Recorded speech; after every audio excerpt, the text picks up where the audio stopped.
الحمد لله وسلام على عباده الذين اصطفى أما بعد أعوذ بالله من الشيطان الرجيم بسم الله الرحمن الرحيم تھوڑی سی آواز بڑھا دی جائے. اقرأ باسم ربك الذي خلق صدق الله العظيم وقال رسول الله صلى الله عليه وسلم خيركم من تعلم القرآن وعلمه أو كما قال عليه الصلاة والسلام سبحانك لا علم لنا إلا ما علمتنا إنك أنت العليم الحكيم. محترم علماء کرام، مفتیان عظام، حاضرین مجلس، ماں و بہنوں، پیارے بچوں اور محترم بچیوں، السلام علیکم ورحمۃ اللہ وبرکاتہ. وعلیکم السلام. میرا ہونا تو یہ تھا کہ میں اس جلسے میں شروع سے لے کر آخر تک موجود رہتا، لیکن ابھی تقریباً 1 مہینے سے میرے جو ہے داڑھ میں بلکہ ہڈی میں تھوڑا انفیکشن ہے اور تکلیف مجھے کل رات سے بہت زیادہ ہے، اور ابھی اسپیشلی مجھے ایک ڈاکٹر سے جا کے ملنا ہے اور اس میں کچھ لیزر سرجری ہونا ہے. تو میں نے درخواست کی حضرت استاذ محترم مولانا نعمت اللہ صاحب ندوی اور برادرم جناب دانش پرویز صاحب ندوی سے کہ چند باتیں جملے میں بولوں تاکہ یہاں پر میری حاضری درج ہو جائے. آج کا ہمارا یہ جلسہ بہت مبارک ہے اور اس کی مبارک ہونے کی سب سے بڑی سند اور دلیل یہ ہے کہ یہ قرآنی جلسہ ہے. یہ وہ ادارہ ہے جس ادارے میں قرآن کی تعلیم ہی نہیں ہو رہی ہے بلکہ امت مسلمہ کے سامنے ایک بہت ہی اچھا حل بچیوں کی تعلیم کے سلسلے میں پیش کیا ہے. ہمیشہ ہر گھر کے افراد کے وہ ظروف نہیں ہوتے، ماحول نہیں ہوتا کہ باقاعدہ بچیاں اپنے گھروں سے نکل کر مدرسے یا اسکول تک پہنچیں. بعض بچیاں ایسی ہیں، ایسے علاقوں میں ہیں کہ ان کو دینی تعلیم نصیب نہیں ہوتی.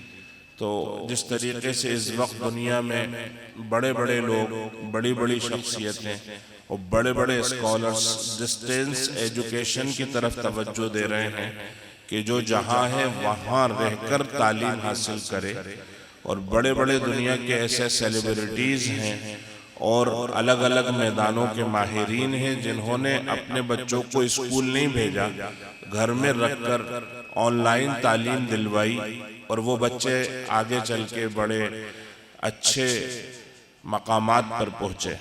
تو الحمدللہ اگر اس طریقے سے یہ ادارہ کام کر رہا ہے اور سب نے مل کے تعاون کیا تو انشاءاللہ 1-2 نہیں، 100-200 نہیں، لاکھوں امت کی بچیاں، خاص طور سے پورے ہندوستان کی بچیاں اس ادارے سے اور اس قسم کے ادارے سے فائدہ اٹھا سکتے ہیں.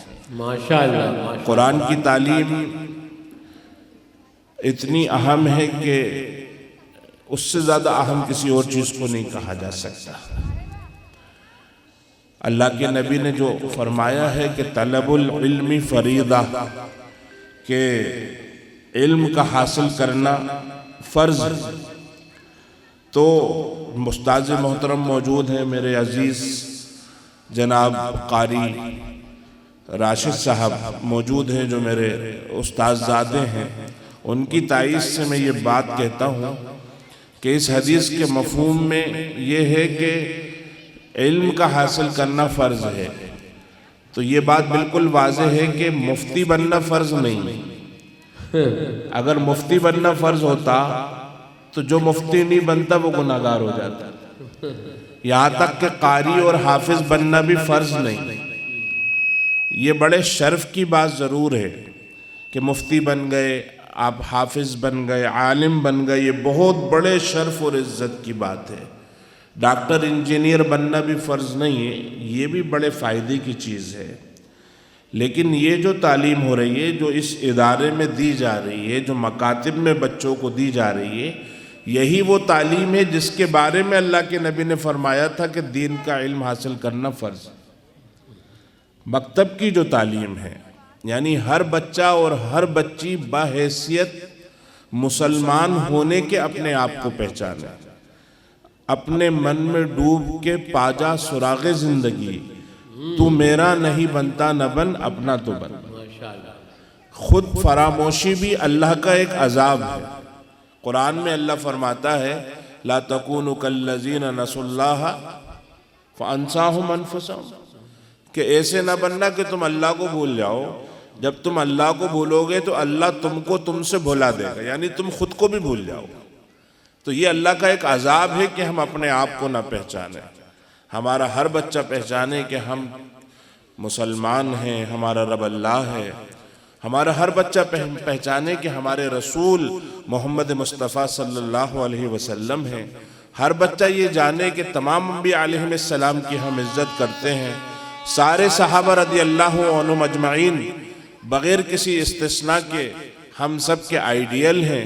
ہمارے بچے یہ جانے کہ وہ صلاح الدین ایوبی ان کا آئیڈیل ہے، محمد ابن قاسم ان کا آئیڈیل ہے، طارق ابن زیاد ان کا آئیڈیل ہے۔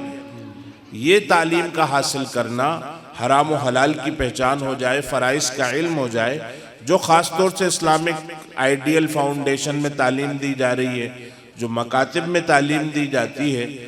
باقی مکاتب میں اور اس آئیڈیل فاؤنڈیشن کے اندر یہ فرق ہے کہ وہاں پہ صرف آف لائن تعلیم ہے، وہاں بچیاں آ گئیں، یہاں سے استانیہ کہیں چلی گئیں، وہاں بچیاں آ کے پڑھ رہی ہیں۔ لیکن اسلامک آئیڈیل فاؤنڈیشن میں نہ صرف آف لائن تعلیم ہو رہی ہے بلکہ آن لائن بھی تعلیم ہو رہی ہے۔ اگر کوئی بچی وہاں پہ بیٹھی ہے ہندوستان کے آخری کنارے پر کنیا کماری میں، تو وہاں سے بھی اگر چاہے تو وہ اس ادارے سے فائدہ اٹھا سکتی ہے۔ بے شک۔ یہ بڑی خیر کی بات ہے۔ بہرحال ایک حدیث جو میں نے عرض کی ہے یہاں پہ، ہم سے اگر کوئی یہ پوچھے کہ ہمارے معاشرے کا سب سے کامیاب سکسیسفل انسان کون ہے، تو ہم ہو سکتا ہے کہ الگ الگ بنیادوں پر یہ کہیں کہ فلاں بہت مالدار ہے اس لیے وہ کامیاب ہے، اور فلاں کامیاب پولیٹیشین ہے اس لیے وہ کامیاب ہے، اور فلاں بڑی بڑی یونیورسٹیوں کی ڈگری لے کر کامیاب ہے۔ لیکن اگر یہی سوال میرے آقا محمد مصطفیٰ احمد مجتبیٰ صلی اللہ علیہ وسلم سے کیا جائے کہ نبی جی ہر معاشرے کا کون کامیاب ہے، تو آپ کا جواب ہوگا، دو ٹوک جواب ہوگا، خیرکم من تعلم القرآن وعلمہ، تم میں سب سے بہتر وہ ہے جو قرآن کو پڑھتا ہو اور پڑھاتا ہو۔ بے شک۔ شروع دن سے میں اس اکیڈمی کا معید ہوں، اور یہی نہیں بھوپال میں کی مساجد میں جا کر ہی میں نے تائید نہیں کی، الحمدللہ سیہور میں ضرورت پڑی تو وہاں جا کر، اور آسٹا میں ضرورت پڑی تو وہاں جا کر، اور انشاءاللہ جہاں ضرورت پڑے گی میں حاضر ہوں۔ اللہ تعالیٰ ان تینوں بہن بھائیوں کو خاص طور سے جزائے خیر نصیب فرمائے۔ مہوش پرویز صاحبہ، ہمارے بھائی دانش پرویز ندوی اور شہباز پرویز ندوی بہت انرجیٹک، بہت زیادہ متحرک ہیں۔ اللہ اس ادارے کو دن دونی رات چوگنی ترقی عطا فرمائے۔ وآخر دعوانا الحمدللہ۔ جی فراز بھائی کے تو گھر بھی ہم گئے ہیں ماشاءاللہ، اور یقیناً اگر ہمارے معاشرے کا تانا بانا ایسا ہے کہ قدم بقدم اگر شوہر ساتھ نہ دے اور اجازت نہ دے تو عورت خود نہیں کر سکتی، بلکہ میں تو یہ کہتا ہوں کہ اگر بیوی ساتھ نہ دے تو شوہر بھی کچھ نہیں کر سکتا۔ دونوں ایک دوسرے کا ساتھ دیتے ہیں تب جو ہے زندگی کی چکی چلتی ہے۔ تو الحمدللہ ان کے شوہر صاحب فراز صاحب جن سے میری ملاقات ان کے گھر پہ ہوئی، گھر میں بھی میں نے پروگرام میں شرکت کی اور بیانات کیے، اللہ انہیں بھی بہت جزائے خیر نصیب فرمائے۔ جب کوئی کہیں پر ہوتا ہے، جیسے میں بیانوں میں جاتا ہوں اور کسی کو میری بات اچھی لگتی ہے تو وہ کہتا ہے آپ نے بہت اچھی تقریر کی، تو میں کہتا ہوں یہ میری خوبی نہیں ہے، یہ اول تو اللہ کا احسان ہے، اور پھر ثانیاً ہمارے اساتذہ کرام حضرت مولانا نعمت اللہ صاحب ندوی ہیں اور تاج المساجد کے، اسی طریقے سے اگر کوئی بھی کام کر رہا ہے تو کوئی نہ کوئی اس کے پیچھے ہوتا ہے. کبھی مرد کام کرتا ہے تو اس کے پیچھے کوئی ایک عورت ہوتی ہے جو اس کو حوصلہ دے رہی ہے، اور کبھی کوئی عورت کام کر رہی ہے تو اس کے پیچھے کوئی مرد ہوتا ہے.